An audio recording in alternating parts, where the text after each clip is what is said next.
Hi, everybody. Welcome to week 12. This is it. This is our last week. It's my last video.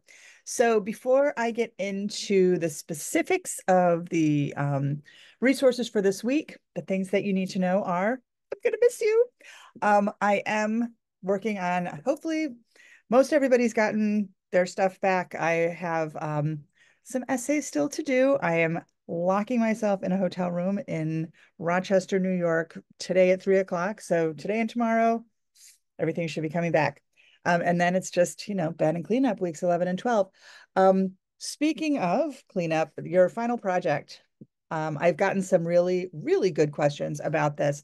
Those of you who have taken classes with me before, you know that I really like to see how you are interpreting things. But if you have specific questions, do not be afraid to reach out.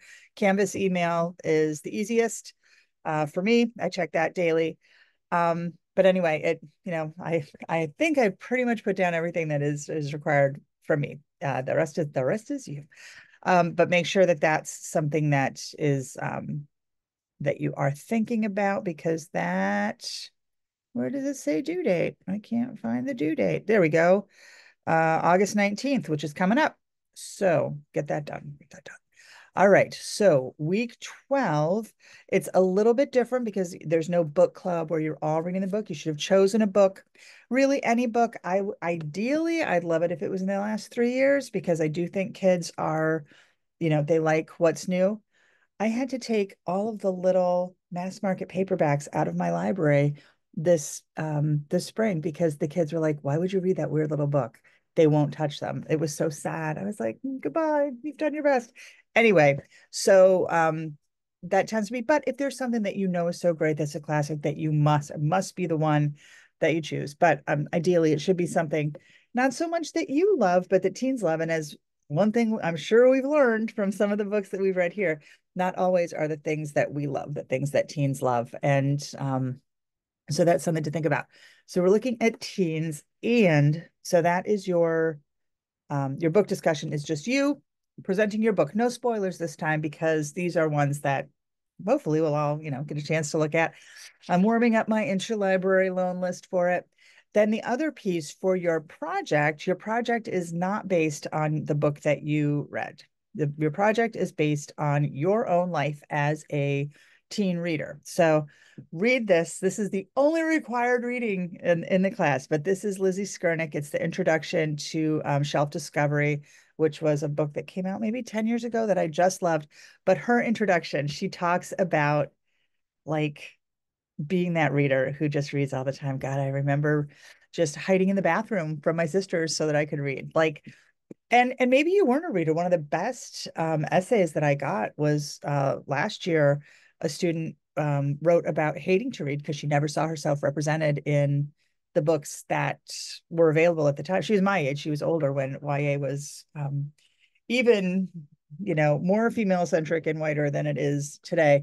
But so it doesn't have to be how much you love to read as a teen. It's so that you're looking at how you were in an effort to make it fresher in your mind when you're dealing with your own teens, which is where we're back. So today it's all about your teens. And I've just got also some things that didn't fit in anywhere else. Oh, all right. So this is the end of the thing. If you're just going to look at all the resources on your own and you don't want to hear about them, thank you so much for coming. I did want to let you know the other piece of the discussion, not the book discussion, but the general discussion. In addition to these, I would love to know, other than grading in a more timely fashion, what are the things that you think would help the course? What are things that you loved about the course? Don't ever change.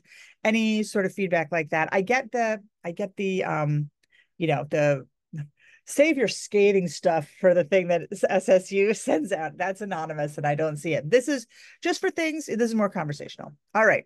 So the rest of the general discussion, should you wish to read some of these, shoujo manga. This is about well, what is it? Shonen is sort of general manga, which is boy manga, and soju is girl manga. And this is just about, I think it's probably something that some schools really could benefit from.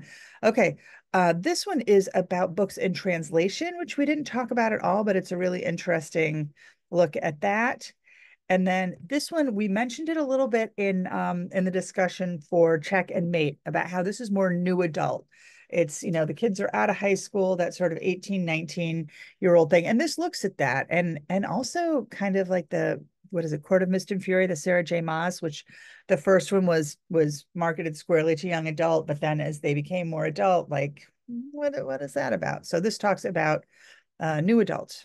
Then our last Kelly Jensen, this is her talking about book talk, which is really good. And I also wanted to let you know, you can look at everybody else's blogs, but Mira has been like all over TikTok this summer with her responses. And so if you wanted to look at somebody who you might know, that would be somewhere to go.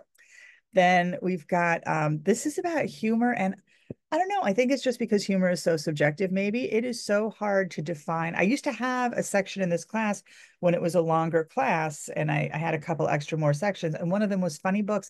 And invariably, people were like, I didn't find that funny because not everybody thinks everything is the same funny. But this does look at some writers who it looks at why it's important. It gives you some names. I did love Who to F for You, and also uh Rita Williams Garcia does a nice job. So here's some good humor information. And then this is about readers advisory, which is something that I think that you talk about in other classes, but just in the context of YA. This is coming from School Library Journal.